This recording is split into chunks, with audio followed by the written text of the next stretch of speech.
नमस्कार, मी मृण्मयी गोडबोले आणि शो टाईममध्ये तुमच्या सगळ्यांचं स्वागत आहे। आजचा तास इथे आहे 20 म्हणजे 20।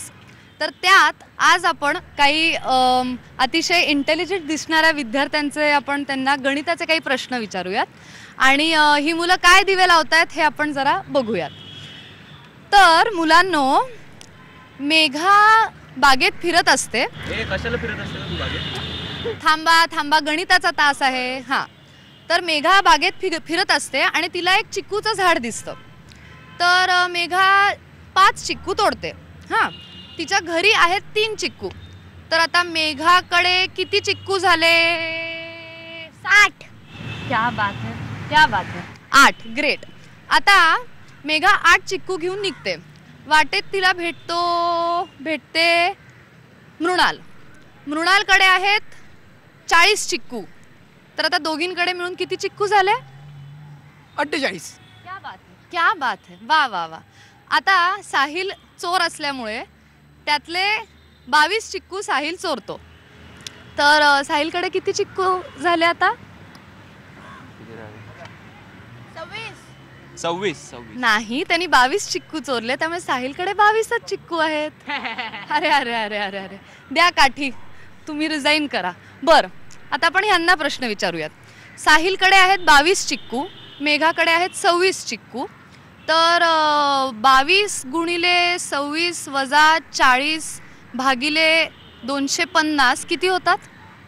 त्याच्यापेक्षा मी चिक्कू खाणं पसंत करेन। नको, अवघड आहे आणि ते गणित जर मला आलं असतं तर मी इथे का आलो असतो, मोठा प्रश्न आहे। पण तुमच्या तासाला मी आलोय हे जाणून घेण्याकरता की 20 म्हणजे 20, बरोबर ना? येस। आणि एकूणच 20 म्हणजे 20 असं म्हणत असताना समाजातली शिक्षण व्यवस्था, या शिक्षणासाठी झटणारी सगळी लोक आणि ते यशस्वी करण्यासाठी असलेला हा सगळा लढा यातनं आपल्याला बघायला मिळणार आहे। मला असं वाटतं मृण्मयी, त्याची सुरुवात या पिढीची एक नागरिक म्हणून तू केलेली या चित्रपटात, बरोबर हो की नाही? मी तुझ्यापासून सुरुवात करतो। 20 म्हणजे 20, 20 म्हणजे 20, काय गणित आहे नेमकं? या गणिताविषयी मी फार नाही सांगणार, कारण त्यासाठी मला वाटतंय की 20 म्हणजे काय यासाठी हा चित्रपट पाहणं गरजेचं आहे।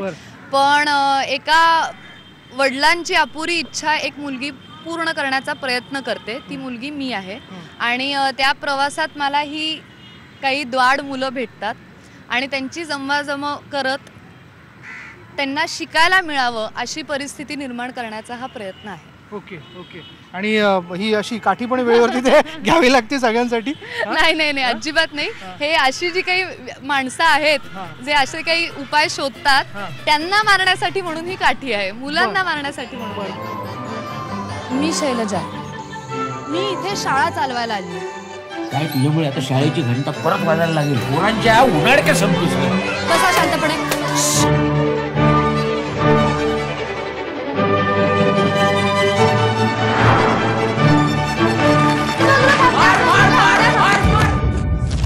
हे काय, फक्त 11च मुलं? 20 पोरं जमा करा, नाहीतर शाळा बंद कर। मी मृणाल रवींद्र जाधव। 20 म्हणजे 20 या सिनेमात आम्ही खूप धमाल केली आणि मेन म्हणजे मृण्मयी ताई हिला आम्ही कशी मदत करतो ते पण आम्ही सिनेमात बघितलं। हो, पण नक्की मदतच करता का? मदत करतो आणि मस्ती पण करतो। पण ब्रेकिंग न्यूज, पण आम्हाला काहीतरी वेगळीच माहिती लागलेली आहे की ती शाळा भरवताना मॅडमला फार मोठे द्राविडी प्राणायाम करावे लागले, खरं आहे का? नाही, बिलकुल नाही, बिलकुल खरं नाही आहे। नाही, खरं नाही आहे। पण मग मदत कशी केली तुम्ही? मदत म्हणजे कशी? सांगा। सगळे शाळेत नियमित आलात? हो, आणि मस्ती पण खूप करायचो आम्ही शाळेत। अच्छा, कसं वाटलं तुला म्हणजे या सगळ्या टीम बरोबर? शिवाय अजय देवगणच्या टीम बरोबर तू काम केलं? मला खूप चांगलं वाटलं, मजा आली आणि मला अजून एकट्यासोबत असं काम करायचंय खूप, असं मला वाटतं। पण मॅडम, मग तसे काही प्रोजेक्ट लँडअप आहेत का? त्या आम्हाला जरा बातमी द्या।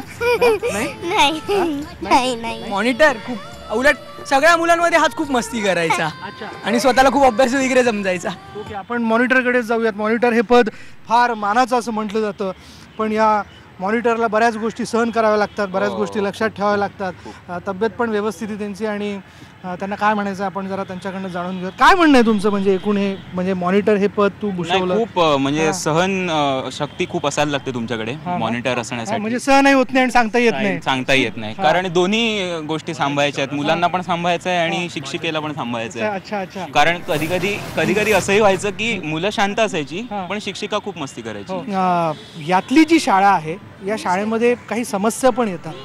आणि तसं पाहायला गेलं तर म्हणजे तशी तुम्ही सगळी लहान मंडळी आहात त्या अर्थाने मी प्रश्न विचारत नाही, पण ही वास्तविकता, ही फॅक्ट आहे. हे कधी तुम्हाला कोणाकडनं ऐकायला मिळालंय की 20 ही पटसंख्या असावी लागते तरच वर्ग सुरू राहतो आणि त्या समस्या आहेत म्हणून? म्हणजे समस्या आता माहीत होत्या की मुलं येत नाही आहेत शाळेत, पण नियम म्हणाल किंवा बाकीच्या काही गोष्टी आहेत त्या नव्याने कळल्या. परत गावात अशी परिस्थिती बरीच आहे की मुलं जायला तयार आहेत नाहीत ह्याच्यापेक्षा पालक त्यांचे पाठवायला तयार आहेत की नाही ही जास्त महत्त्वाची गोष्ट आहे. कारण ती गरज, ती शिक्षणाची आवड किंवा ती काय म्हणू आपण त्याला एक जगण्याचा दृष्टिकोन त्यांचा तो कुठेच दिसत नाही. म्हणजे त्यांना असं वाटत नाही की शाळा ही खूप महत्त्वाची आहे, शाळेत जाणं खूप महत्त्वाचं आहे. ते विचार बदलण्याचं काम या चित्रपटातून होईल असं मला वाटतं. आपण 20 मुलं कशी मिळवायची ग?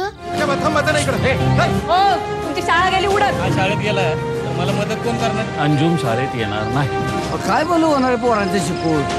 आवडत चालवता आलं म्हणजे या पुढे सुखदेव त्याच्या मामाकडेच राहील. चालू द्या तुमचा हा आकड्यांचा खेळ, करा तुम्ही शाळा बंद.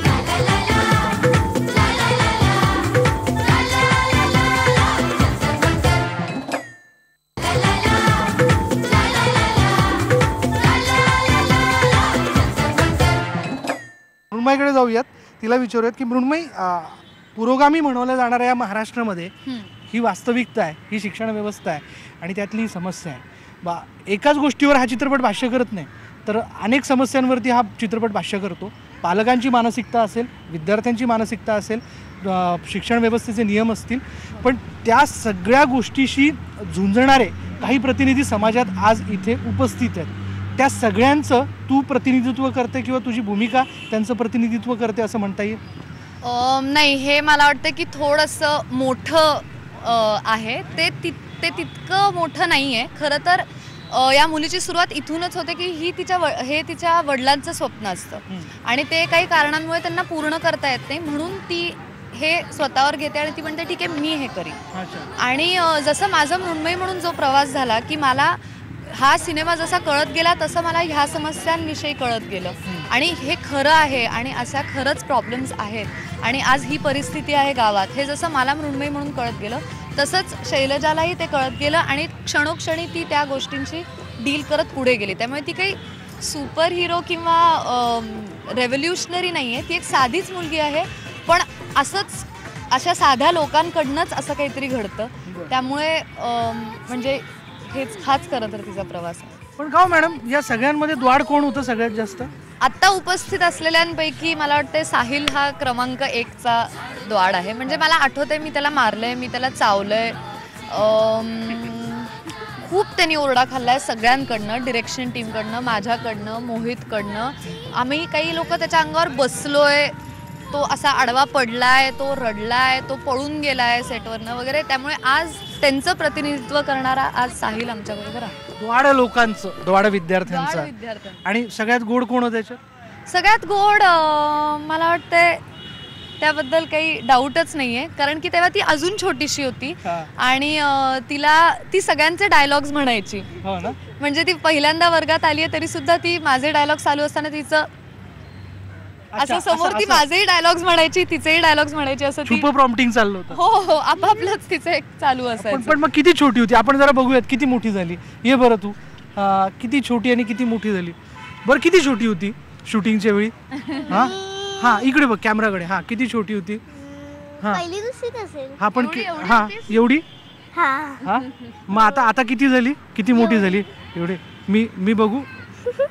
हा नाही मी मोठाच आहे आणि ती मोठी झालेली आहे. पण धमाल आली सगळी शूटिंग. हो खूप आली धमाल. काय करायचं तुम्ही? म्हणजे आम्ही मस्ती खूप करायचो, खूप. म्हणजे कशा पद्धतीची मस्ती? म्हणजे आम्ही क्रिकेट खेळतो तेव्हा काही तोडलं फोडलं किंवा आम्ही धमाल करायचो इतकी म्हणजे की मस्ती इतकी चालू असेल मारामारी वगैरे सगळं चालू असायचं आमचं.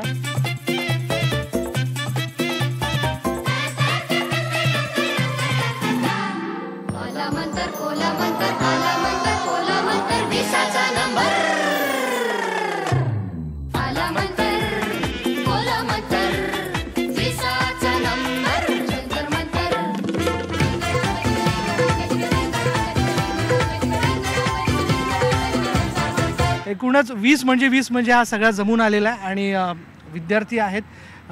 या विद्यार्थ्यांची शाळा आहे, गणित आहे, विज्ञान आहे, भूगोल आहे. या सगळ्याच गोष्टीपासून आपण कायम दूर पाळलेलो असू एक विद्यार्थी म्हणून, पण हे विषय जेवढे आपल्याजवळ राहिले तेवढेच आपण त्या विषयाच्या अभ्यासातनं मोठी झालो हे तितकंच वास्तविक आहे. तसं आपली मैत्रीण मोठी झाली, हो की नाही? हो हो हो ना. तुझा आवडता विषय कोणता? माझा आवडता विषय म्हणजे मराठी आणि हिंदी. हो ना, हो ना. एखादी कविता कुठली? आता कविता म्हणजे एवढी नाही आठवत आहे, पण थोडी थोडी आठवते. नकवा दादा पुढे जिथूनच येतो मला, एवढं नाही आठवत कारण आता सुट्ट्या लागल्यात ना. आता सुट्ट्या लागल्यात ना त्यामुळे कविता आठवत नाही, पण एखादं गाणं.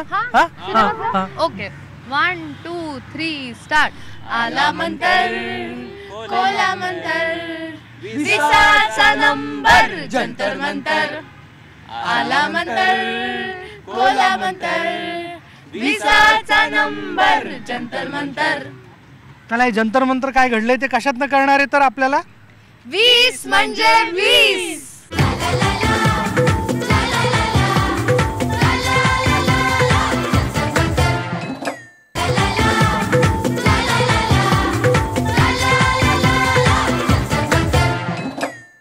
20 निमित्ताने आज आपण शिक्षण व्यवस्था आणि त्यातल्या त्यात पटसंख्येवरच्या 20 विद्यार्थ्यांचा आग्रह याबद्दल आपण बोलतोय, कारण हा चित्रपट प्रकर्षाने त्या सगळ्या गोष्टीवरती बरंच काही मांडण्याचा प्रयत्न करतो. राजन काका आपल्याबरोबर आहेत. काका, मला तुम्हाला विचारायचं आहे की तसं पाहायला गेलं तर प्रायोगिक रंगभूमीपासून तुमची सुरुवात झालेली आहे. प्रायोगिक रंगभूमीच्या माध्यमातून समाजातले वेगवेगळे विषय कायमच तुम्ही मांडण्याचा प्रयत्न केला. दुसरी बाजू, तुम्ही उत्तम नेपथ्यकार आहात म्हणून एखादी गोष्ट मांडत असताना सांकेतिक पद्धतीने ती मांडून समाजातल्या काही गोष्टी तुम्ही समोर ठेवण्याचा प्रयत्न करता. या चित्रपटात कलावंत म्हणून काम करत असताना तुम्ही कसं बघता या सगळ्या समस्येकडे? चित्रपटासाठी ज्या वेळेला उदय भांडारकर यांनी मला विचारलं तेव्हा मला विषय तर खूप आवडलाच, पण नंतर मी ज्या वेळेला त्याच्याशी चर्चा करून ते सगळं शूटिंगमध्ये ज्या वेळेला मी बघितलं सगळं, तर मला ती प्रोसेस खूप आवडली. आणि एकंदर त्याची जी स्क्रिप्ट आहे अख्खी, ती केवळ शिक्षण पद्धती किंवा केवळ ह्याच्याबद्दल नाही आहे. आज शिक्षण हा आपल्या नागरिकाचा मूलभूत हक्क आपण मान्य केलेला आहे. अशा ठिकाणी मी त्या चित्रपटामध्ये मी एका शिक्षकाचा रोल करतो आहे आणि त्या शिक्षकाचा आदर्श शिक्षक म्हणून त्याच्या शाळेमध्ये सत्कार होतो आहे. आणि त्या सत्काराला उत्तर देताना तो माणूस असं म्हणतो की मला एक शाळा सुरू करायची आहे, पण ती माझ्या जन्मगावी, जे अत्यंत दुर्गम ठिकाणी आहे, की जिथे ST सुद्धा दिवसातनं एकदा जाते, अशा ठिकाणी ती आहे. पण मी तिकडे जाऊन शाळा सुरू करणार आहे, कारण तिथल्या लोकांना शिक्षणापासून वंचित राहावं लागतं.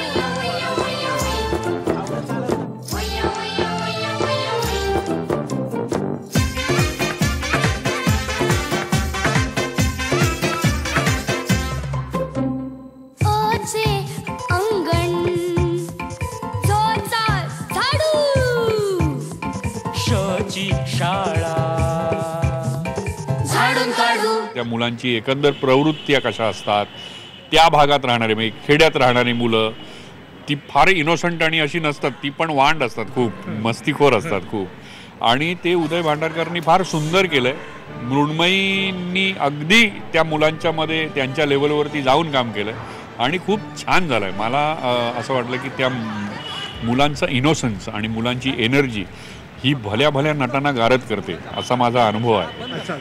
पण ह्याच्यामध्ये तर 20 मुलं आहेत, म्हणजे इंटू 20 असं मला वाटतं की गुणिले 20 एवढी एनर्जी आणि एवढा इनोसन्स, आणि त्यामुळे संपूर्णपणे फोकस जो आहे तो त्या मुलांकडे जातो आणि हे उत्तम आहे.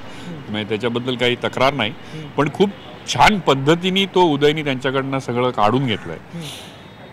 आणि मुळात हा केवळ शिक्षणावरती वगैरे असा आधारित नाही. हा प्रत्येकाने विचार करण्यासारखा विषय आहे की आपण म्हणतो की मुंबईमध्ये बसून बोलायला ठीक आहे की तिकडे जाऊन साताऱ्याला वरती डोंगरात जाऊन तिथे शाळा आहे तिथे शिकवायचं, तिथे शिक्षकच मिळत नाहीत मुळात.